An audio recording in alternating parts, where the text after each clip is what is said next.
मजबूत इरादों की उड़ान, इंडिया की हर बात है महान। हर कोने की दास्तान, इस सफर के हर मोड़ पे है OMG उफान। इंडिया की हर डगर का लाजवाब सफर सिर्फ OMG ये मेरा इंडिया पर।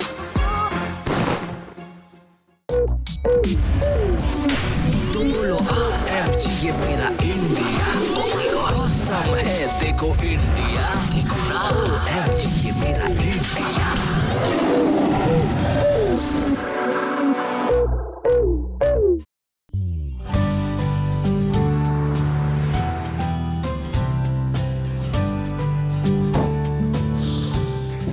बागों में बहार है और OMG ये मेरा इंडिया से इंडिया का हर दिल गुलजार है। आपको पता है, ये जो गुलाब है ये मुझे किसी चाहने वाले ने दे दिया रास्ते में, और OMG के छींटे जब पड़ते हैं तो लोग दीवाने तो हो ही जाते हैं। तो चलिए इस दीवानगी के साथ आज के एपिसोड की रॉकिंग शुरुआत करते हैं। आज के एपिसोड में एक स्पोर्ट और उससे जुड़े सपनों ने कैसे बदली बच्चों की जिंदगी। टाइपराइटर की खटखटाहट से निकली वर्ल्ड रिकॉर्ड बनाने वाली आर्ट। फिर खाना खाएंगे ऐसे रेस्टोरेंट में जहां के वेटर्स हैं रोबोट, और आखिर में हौसलों के 5th गियर की तेज तर्रार रफ्तार। अगर हम जिंदगी जगाने की बात करते हैं तो ध्यान सीधा जाता है हमारे OMG हीरोज की तरफ। आपको पता है, छोटे छोटे बच्चों की जिंदगी में नई रोशनी डालने का काम कर रही है नोएडा की ड्रिबल एकेडमी। इस एकेडमी में बच्चे खेलते तो बास्केटबॉल हैं, लेकिन उन्हें सिखाए जाते हैं लाइफ के लेसन्स। आइए देखते हैं। नोएडा का गेझा गांव। यहाँ के लोग भी सभी की तरह अपनी लाइफ में बिजी हैं, घरों में, बाजार में, नुक्कड़ में, गलियों में। पर OMG के खुफिया सूत्रों से इस गांव के बारे में एक रिपोर्ट मिली है।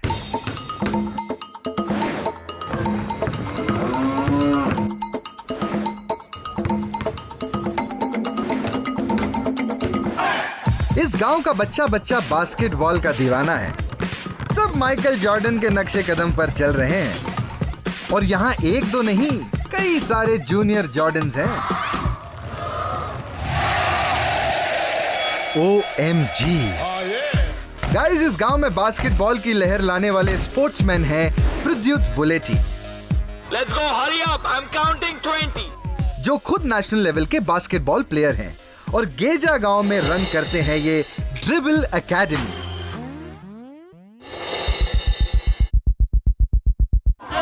प्रद्युत ने अमेरिका में बास्केटबॉल स्टार कोडी टॉपट से ट्रेनिंग ली, और वहां उन्हें आइडिया आया ड्रिबल एकेडमी का। मैंने वहां पर देखा कि कई इंटरनेशनल प्लेयर्स अपने अपने वेज में कम्युनिटी को हेल्प कर रहे थे। मैंने सोचा कि क्यों नहीं हम भी यही चीज़ करें इंडिया में, और मैं अपने घर के पास में गांव में बास्केटबॉल सिखाऊं बच्चों को। अंडर प्रिविलेज बच्चों के यहाँ पर कोई खेलने की सुविधा नहीं है, कोई ट्रेनिंग ये लोग अफोर्ड नहीं कर सकते। इनके parents are majorly plumber, electrician, gardener, domestic help. Pradyut की सोच में दम था, लेकिन पेरेंट्स को मनाना आसान नहीं था। ड्रिबल एकेडमी की शुरुआत हुई थी कुछ 5 बच्चों के साथ। हमारे पास 2 बैम्बू स्टिक्स थे, हमारे पास कोर्ट भी नहीं था। इनिशियली हमें बहुत कठिनाई हुई पेरेंट्स को कन्विंस करने के लिए कि आप अपने बच्चे को यहाँ पर भेजें। पेरेंट्स सोचते थे कि क्यों भेजें भाई, बास्केटबॉल सीख के क्या हो जाएगा इनका। बट धीरे धीरे कई बच्चे आने लगे, उन्होंने अपने दोस्तों को बताया, उनके दोस्त आने लगे, धीरे धीरे नंबर बढ़ा। प्रद्युत की मेहनत रंग लाई, और अब इस एकेडमी में 150 बच्चे हैं, जिनमें से 60 लड़कियां हैं। ड्रिबल एकेडमी इनके लिए सिर्फ स्पोर्ट्स एकेडमी नहीं, ओवरऑल पर्सनालिटी डेवलपमेंट की एकेडमी है, जिसे चलाने के लिए प्रद्युत को औरों का भी सपोर्ट मिलता है। NEM स्कूल ने हमें ये पूरा ग्राउंड दिया, जहाँ पर हमें अब एक कंस्ट्रक्शन कंपनी ने हमें फुल साइज बास्केटबॉल कोर्ट बना के दिया है, और कुछ लोगों ने हमें बास्केटबॉल्स दी, जूते दिए, फाइनेंशियल हेल्प किया। उसी की बदौलत हम ये प्रोग्राम चला पा रहे हैं आज तक। तो अब हमारे यहाँ पर इंग्लिश की क्लास होती है, ये लोग करंट अफेयर्स देखते हैं, वीडियोस देखते हैं, डॉक्यूमेंट्रीज देखते हैं। ड्रिबल एकेडमी के ये धुरंधर सिर्फ अपने गांव के शेर नहीं हैं, ये दूसरे स्कूल्स में भी झंडे गाड़ के आते हैं। प्रद्युत सर की वजह से हम बड़े बड़े स्कूलों में गए और हमने बास्केटबॉल खेलने का चांस मिला। जब से मैंने बास्केटबॉल ड्रिबल एकेडमी में स्टार्ट किया है, तब से मैं बहुत डिसिप्लिन्ड हो गया हूँ। अब मुझे लगता है कि मैं कुछ कर सकता हूँ अपने इंडिया के लिए, और अपनी फैमिली के लिए। और आज मैच है गेजा की धमाकेदार ड्रिबल एकेडमी और नोएडा की एक सोसाइटी की टीम ब्लैक पैंथर्स के बीच। एक तरफ है प्रद्युत सर की मेहनत और दूसरी तरफ है इन बच्चों की हाई क्लास ट्रेनिंग।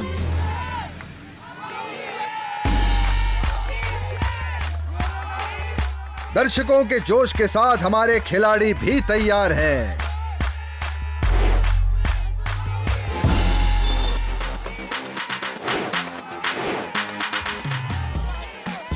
और गेम शुरू होते ही ड्रिबल एकेडमी ने आक्रामक रुख अपनाया और सीधे किया एक बास्केट। उन्हें मिली 2-0 की बढ़त। ब्लैक पैंथर्स का हमला पर यह कोशिश नाकाम। बड़ा ही रोमांचक मैच चल रहा है। दोनों टीम्स एक दूसरे पर भारी पड़ रही हैं, पर प्रद्युत सर की ट्रेनिंग कोर्ट पर साफ नजर आ रही है।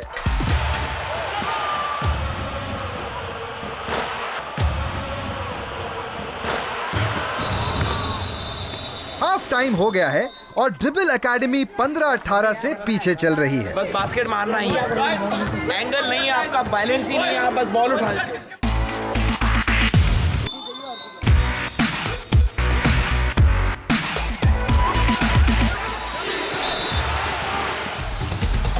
ये किया बास्केट, ये एक और 2 पॉइंट्स और, अरे शाबाश। और इसी के साथ फुल टाइम की विसल बज गई और एक कड़े मुकाबले में ड्रिबल एकेडमी ने ब्लैक पैंथर्स को 37-31 से हरा दिया।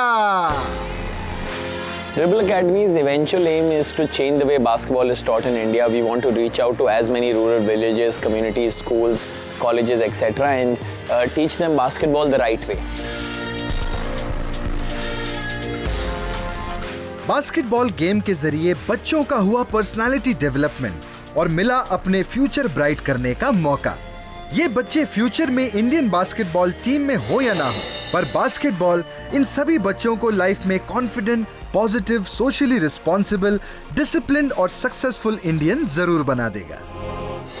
नोएडा की OMG एकेडमी और वहां के OMG बच्चे दोनों ही कमाल के हैं। देखो, उन्हें देखकर मुझे भी अब बास्केटबॉल खेलने की इंस्पिरेशन मिल गई है। दोस्तों, पता है कि हम जिंदगी में कभी ना कभी किसी ना किसी से हमेशा इंस्पायर होते हैं, लेकिन मजा तो तब आता है जब हम वो इंस्पिरेशन लेकर कुछ OMG करें। आज से 30 साल पहले उदय जी ने भी एक आर्टिस्ट को देखा और कहा कि मैं भी कुछ ऐसा करके दिखाऊंगा, लेकिन उन्होंने ऐसा कुछ कर दिया कि उन्होंने तो वर्ल्ड रिकॉर्ड ही बना दिया है। आइए मिलते हैं उदय जी से।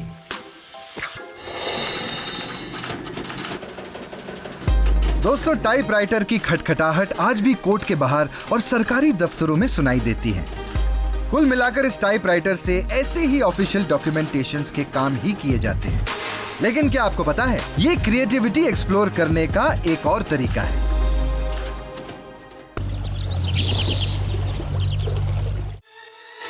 मैंने धावा बोला है मुंबई नगरी में एक अद्भुत आर्टिस्ट से मिलने के लिए। ये है उदय तलवलकर। अरे नहीं, कंफ्यूज मत होइए, ये कोई नॉवेलिस्ट या राइटर नहीं है। अरे ये तो जबरदस्त, बेहतरीन, रियल लुकिंग ऑसम से भी सुपर पोर्ट्रेट्स बनाते हैं, वो भी टाइपराइटर से। यस, ये है world record holder, typewriter artist. 1976 में उदय जी मुंबई में टाइपिंग जॉब कर रहे थे, पर उन्हें रत्ती भर भी एहसास नहीं था वो एक दिन पूरी दुनिया में अपनी क्रिएटिविटी के लिए मशहूर हो जाएंगे। आइए जानते हैं इस टाइपराइटर से कलाकारी की शुरुआत आखिरकार हुई कैसे। दूरदर्शन में वहाँ ऐसे ही कोई टाइपराइटर आर्टिस्ट था, वो ऐसा कुछ पिक्चर बना रहा था टाइपराइटर। तो मैंने कहा मैं भी यूज़ कर रहा हूँ टाइपराइटर सो मेनी ईयर्स। मैंने कहा चलो हम भी ट्राई कर देते हैं। तो एक पिक्चर मिला स्मिता पाटिल का, ट्रेस करके वो टाइपराइटर में डाल के देखा कैसे आता है। तो पहले डॉट से शुरू किया, डॉट या कोई अदर साइंस। उस टाइम डेली न्यूज़पेपर आता था, so I took it there and then the next day morning when it was published then I got अरे वेरी गुड। पहली ही फोटो न्यूज़पेपर में छप गई, जिससे मिला उदय जी को हौसला और उनकी क्रिएटिविटी को मिली उड़ान। पर देखने में आर्ट जितनी खूबसूरत लग रही है, इन्हें बनाने का प्रोसेस उतना ही कठिन है। सबसे पहले तो पेपर को ग्रिड में डिवाइड किया जाता है, फिर पेंसिल से फोटो स्केच की जाती है, हर बॉक्स में जो पार्ट आता है उस पर फोकस करके धीरे धीरे पोर्ट्रेट फिनिश की जाती है। उदय जी पहले यूज करते थे सिर्फ डैश और कॉमास, लेकिन बाद में यूज किए लेटर्स। शेडिंग करने के लिए यूज करते हैं लेटर M, जिससे ओवरलैप करेंगे तो डार्क शेड आता है, और लाइट शेड के लिए आई को दबाते रहिए। और अब इनकी टेक्निक इतनी इवॉल्व हो गई है कि नाम लिखकर आर्ट बना लेते हैं हमारे उदय जी। लेकिन उदय जी, अगर गलती हो गई तो उससे आप सुधारते कैसे हैं? इसमें कोई इरेज नहीं कर सकते। एक स्ट्रोक बन गया, उसको पीछे नहीं ले आ सकते, उसको इरेज करेंगे तो स्पॉइल हो जाएगा। तो इस तरह से बहुत कठिन है। अरे वाकई ये बहुत कठिन है सर। पर सबसे ज्यादा मुश्किल क्या बनाने में होती है? आइज को बनाने में और स्माइल को दिखाने में is very difficult. Mostly eyes के लिए मैं इक्वल टू द साइन जो यूज़ किया है। स्माइल के लिए उसमें क्या होता है, जब दांत दिखाने होते तो आई उसको यूज़ कर रहा हूँ। उसका स्ट्रोक जो है उसी जगह में पड़ना चाहिए, वरना क्या होता है अगर स्लाइटली भी आगे पीछे हो जाएगा तो पूरा वो स्पॉइल हो जाएगा। सर अब ये ब्रीफ केस में क्या लेकर आए हैं आप? ओहो, अब यही है क्या वो 364 A4 साइज शीट्स जिन्हें मिलाकर बनती है वर्ल्ड्स लार्जेस्ट टाइपरिटन पेंटिंग? उदय जी ने मॉस्को में बनाई 22 by 13 फीट की लता मंगेशकर जी की पोर्ट्रेट और बनाया वर्ल्ड रिकॉर्ड। इसे बनाने में लगे पूरे 236 घंटे। OMG! उदय जी ने जिनका भी पोर्ट्रेट बनाया है सब हक्के बक्के रह जाते हैं। इनमें Bala Saheb Thackeray ji, Dalai Lama, Lata Mangeshkar, Madhuri Dixit, god of cricket Sachin और superstar of the millennium Amit ji भी शामिल हैं। टाइपराइटर बनाने वाले ने कभी सोचा नहीं होगा कि उसकी ये लिखने वाली मशीन का यूज आर्ट बनाने के लिए होगा। उदय जी टाइपराइटर में अक्षरों को कुछ ऐसे बांधते हैं कि वो बन जाती हैं एक अनोखी आर्ट। और इनकी ये आर्ट देखकर मुंह से तो बार बार सिर्फ एक ही चीज निकलती है, OMG, ये मेरा इंडिया। यार ब्रेक में ना तीखी चाट खा ली थी, इसलिए बहुत तीखा लग रहा है। यार पानी से तो कुछ हो नहीं रहा। हाँ, मैं एक काम करता हूँ, मैं मीठा खा लेता हूँ। नहीं यार, मीठा भी क्या खाना, एक काम करते हैं, एक स्वीट सी OMG स्टोरी का स्वाद चखते हैं। आप लोग भी चखिए।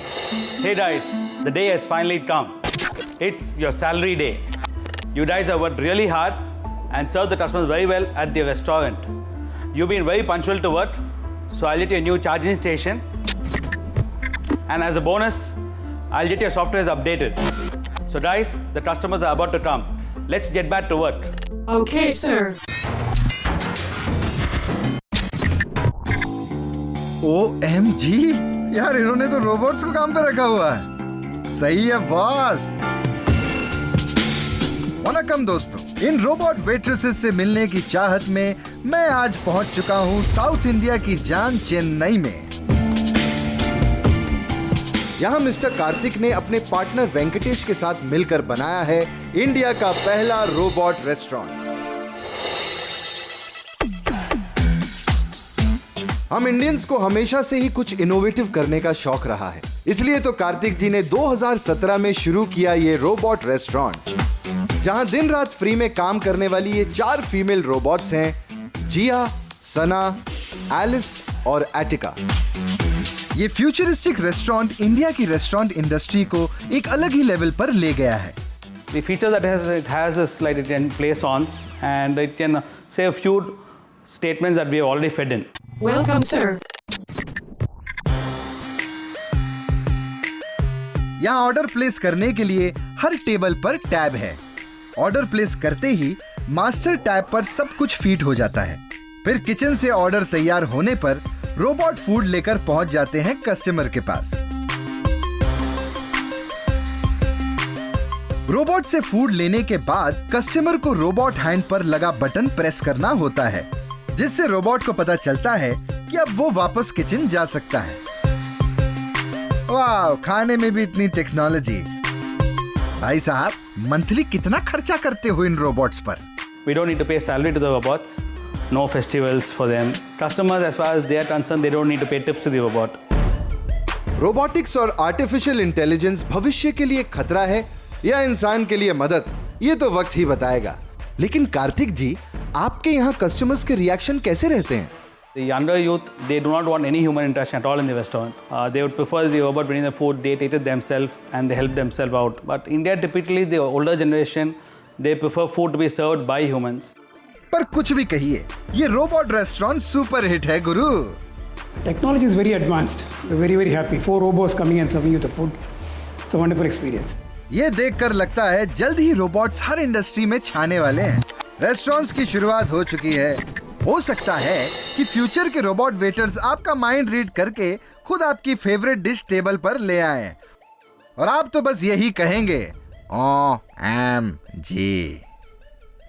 हम इंडियंस कमाल के हैं यार, लाइफ का ऐसा पैंतरा फेंकते हैं कि हमारी लाइफ खुद ब खुद OMG बन जाती है और जो मेरे जरिए आप लोगों तक पहुंचती है और आप लोग भी यही कहते हैं OMG कमाल का है मेरा इंडिया। ऐसी ही कमाल की है हमारी अगली कहानी, आइए देखते हैं। दोस्तों, आज मैं पहुंचा हूं इंदौर और यहां आते ही पहुंच गया देखने एक फुटबॉल मैच। सुना है कि यहां एक खिलाड़ी बड़ा जबरदस्त खेलता है। अरे बोले तो यहाँ का रोनाल्डो है बाप। लगता है यही है वो खिलाड़ी और बेहतरीन चकमा देते हुए इन्होंने कर दिया है गोल। OMG, ये तो हमारे विक्रम जी हैं।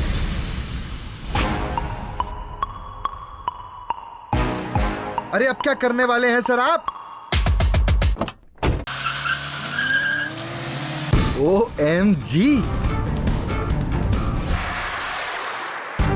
विक्रम जी का कार चलाने का अंदाज तो है एकदम अनोखा, लेकिन आप ना खाएं धोखा। इनका अंदाज है सबसे निराला। अपनी दबंग पर्सनालिटी से इन्होंने दुनिया को हिला डाला, क्योंकि विक्रम जी हैं India's first double amputee driving licence holder. मेरा वादा है कि ये कहानी आपका जिंदगी के लिए नजरिया जरूर बदल देगी। विक्रम जी की कंप्लीट लाइफ है OMG और हर काम इनके लिए है बाएं पैर की बात। अक्सर हम दूसरों को देखकर ही डिसाइड कर लेते हैं कि वो क्या कर सकते हैं क्या नहीं। जब RTO में विक्रम जी ने अपनी ड्राइविंग लाइसेंस की एप्लीकेशन लगाई तो उन्होंने ये बोलकर रिजेक्ट कर दिया कि इनका गाड़ी चलाना दूसरों के लिए रिस्की होगा। जो लोकल RTO है, जब उसने रिजेक्ट कर दिया तो then we approach the state minister for transport जो थे। जब वहाँ भी बात नहीं बनती दिखी तो फिर हमने सेंटर में जो ट्रांसपोर्ट मंत्री हैं उनसे मैं मिला। ऑलमोस्ट 1.5 साल लग गए just to convince the people that हाथ नहीं होना कोई लिमिटेशन नहीं है या उससे कोई रिस्क फैक्टर नहीं बढ़ जाएगा। और जब सभी अथॉरिटीज के सामने विक्रम जी ने अपनी ड्राइविंग स्किल्स दिखाई तो फिर तो सभी का फिर फाइनली ये मानना था कि भाई लाइसेंस तो मिलना चाहिए। OMG, वैसे ये बात तो है, अगर आपको अपने कॉन्फिडेंस पर यकीन है और अपने इरादों पे भरोसा तो कुछ भी इम्पॉसिबल नहीं। विक्रम जी ने इस बात का सबूत दिया इंदौर की एक कार रेस जीतकर।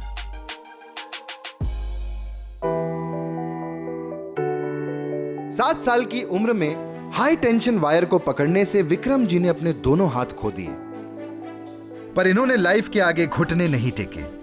शुरुआत में छोटे से छोटा काम भी बड़ा चैलेंजिंग लगा, पर इन्होंने सभी को हंस के एक्सेप्ट किया। I was motivated by my family to participate in all the activities.